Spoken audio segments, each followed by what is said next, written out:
It's clear that economic conditions around the world are challenging. Interest rates, inflation, we've got cost of living crisis, fuel prices going up. But the question for us as marketers is, what happens to digital marketing in a recession? Well, today we're going to look at how to prepare, what's likely to happen, and how to make sure that your business not only survives, but potentially thrives during an economic downturn. Now, it can be difficult to analyze how digital marketing will be impacted in the next recession, because actually a lot of the digital marketing channels that we're using today weren't available or were in their very early stages in the last non-COVID recession, which was a bit of an anomaly. But nevertheless, we can look back at consumer behavior, marketer choices, both good and bad, to work out what sorts of decisions we want to be taking in the next economic downturn to make sure that our businesses not only survive, but thrive. Now, understanding consumer behavior is key. No two downturns are alike, but one thing that they all have in common is consumer confidence takes a hit. When consumers lose confidence, they stop spending. And when they tighten their belts because they have less disposable income, this means that less money is flowing to businesses. Customers tighten their belts, they think more carefully about their purchases, and this leads to reduced spending. Unemployment usually goes up, people have less disposable income, and credit is more difficult to come by. All of these combine to mean that there is less cash floating around in the system. Now, in a marketing department, this can result in a vicious cycle. Because consumers are spending less, the businesses will try to do everything they can to cut expenditure. They will also slash prices, they'll stop investing, and it's often marketing that is one of those areas that businesses will stop investing in. Now, on the surface, this kind of seems logical, right? You've got less cash coming in, so you're going to spend less on investment stuff like marketing. Seems logical, but actually in this Harvard Business Review research published during the last recession, they found that cutting the marketing investment too dramatically can actually be counterproductive. Now, here it helps to think of marketing as a zero-sum game, because many digital marketing channels are a zero-sum game. So if your competitors slash their marketing spend in a bit of a knee-jerk reaction, that can actually make your marketing less competitive and less costly. So you might be able to pick up more customers more cheaply, precisely because your competitors have pulled back. This data from Total Retail, for example, shows how cost per click on Google Ads dropped during the early days of the pandemic. As soon as the pandemic and lockdowns hit, retailers instinctively pulled back on their marketing budget, which meant they were spending less on Google Ads, which meant that because Google Ads is an auction system, CPCs went down. But what was interesting is that over time, these same retailers realized that actually digital marketing was going to be their route out of this downturn. They started investing again, and the space became more competitive, cost per clicks continued to rise and have risen ever since. So think about those advertisers that kept up their spend during the early days of the pandemic when all of their competitors kind of instinctively pulled back. Those businesses that kept investing or even increased their investment were able to make huge profits because competition in the space meant that customer acquisition costs went way down. Now, the same is true for most digital marketing channels, whether SEO, content marketing, social, PR. In most digital marketing channels, there is a finite amount of attention that is up for grabs. And when your competitors are pulling back, when they're being conservative and fearful, the space is more open for businesses that want to be more aggressive, to do a bit of a land grab and make some traction. You know that Warren Buffett saying, be fearful when others are greedy and be greedy when others are fearful. In an economic downturn, most people are fearful. It's very difficult to be greedy. It takes a huge amount of self-control and a lot of guts, but that's what the winners do. And I appreciate it's very difficult to go against the crowd. It feels terrifying at that time. When you see a stock dropping, it's terrifying, it's difficult to buy. But that's why this uncommon behavior can be so profitable. There's a great story from Forbes during the 1990 and 1991 recession when McDonald's decided to slash their marketing budget in response to the economic downturn. Meanwhile, Pizza Hut and Taco Bell decided to take advantage of this and actually increase their marketing spend. As a result, Pizza Hut saw their sales go up 61%, Taco Bell 40%, whilst McDonald's, who pulled back on their advertising, saw their sales drop 28% because they were fearful, Pizza Hut, Taco Bell were greedy.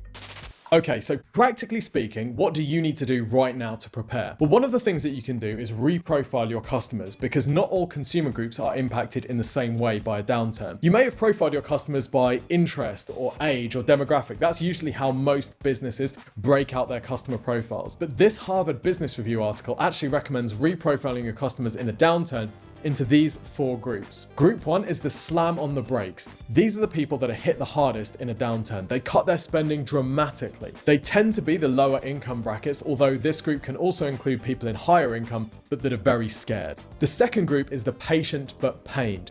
Now, these people still cut their spending, but less aggressively. They're long-term optimistic about the future, but in the short term, they recognize that they're going to have to make some living standard changes. The third group is the comfortably well-off. Now, on the whole, the comfortably well-off continue spending, but they're going to be a little bit more selective about their purchases and a little bit less showy, aware that some people are going through a really tough time. The fourth group is live for today. They're basically unconcerned about the wider economic carnage, and they're just going to keep going as they were before. They're going to keep spending, they're going to keep going out. They're not too bothered. They tend to be younger, they're much more carefree, and they tend to live in urban areas. So which group do your customers most fit into? This is important because you might want to change your marketing message or highlight particular features of your product or service based on what sort of situation your customers are going to be in. Because when consumers are less confident, the marketing messages that they respond to change. Okay, so let's do a quick marketing message review and see how you might want to tweak your marketing message according to which group your customers sit in. So the slam on the brakes crew. How do you change your marketing message if your customers fit into this segment? Well, one place to look is with budget supermarkets. During an economic downturn, you'll notice budget supermarkets up their advertising, and they are frequently talking about cost savings. Advertisers to the slam on the brakes group appreciate that their customers are in a really tight situation economically. They know that they're in a squeeze. So you'll see them align themselves with this squeeze. We're on the same side. We help you get more for less. This is the sort of message that most appeals to this group. Now, as for the pained but patient group, remember, these are the people that are long-term optimistic, but short-term, they recognize that they're going to have to make some trade-offs. This group still want to treat themselves on a Friday night, but rather than going out for a restaurant meal, they might be having a meal in with some wine, for example. So this is about recognizing that the pained but patient group will still want to treat themselves, but they might be more selective about how they do this. Now, the comfortably well-off group, remember, these are the people that are broadly unaffected, but they're still going to be a bit more choosy, and they're going to be a bit less conspicuous about their spending. Well, the marketing messages that are going to most appeal to them are basically going to be the same, but you'll notice more logical arguments being made to justify the price. For example, it might be emphasizing quality and showing how higher quality means it's worth this price. The best marketers that are comfortably well off appreciate that their customers still want this thing, but they've got a little bit more doubt that they'll have to overcome before they'll make the purchase. Now, what about marketers of the live for today crowd, the carefree young'uns without any commitments? Well, you'll notice here that the marketing messages will all be about escapism. Advertisers to this segment won't tone down the fun in their marketing. The theme here is that you deserve it. You deserve a break from the gloom. One thing that's always fascinated me about studying marketing during economic downturns is that consumers tend to gravitate towards brands that are familiar, like old school brands that are familiar and reassuring. And you'll notice that consumer groups whose stock tends to go up as soon as a downturn hits are the ones that have a stable of well-known, well-loved, established traditional products, because investors know that these groups will be buoyed during a downturn. And marketing also tends to favor more conservative, reassuring messages, as well as those that emphasize affordability. So whether you're talking about, payment terms, making things more affordable, saving money, or just emphasizing quality, which justifies a higher price, the important thing with your marketing messaging is to make sure that what you're saying is going to resonate with where your audience is actually at and their experience of their economy. Now, I couldn't give you a video on digital marketing during a recession without leaving on a really positive note about recession winners.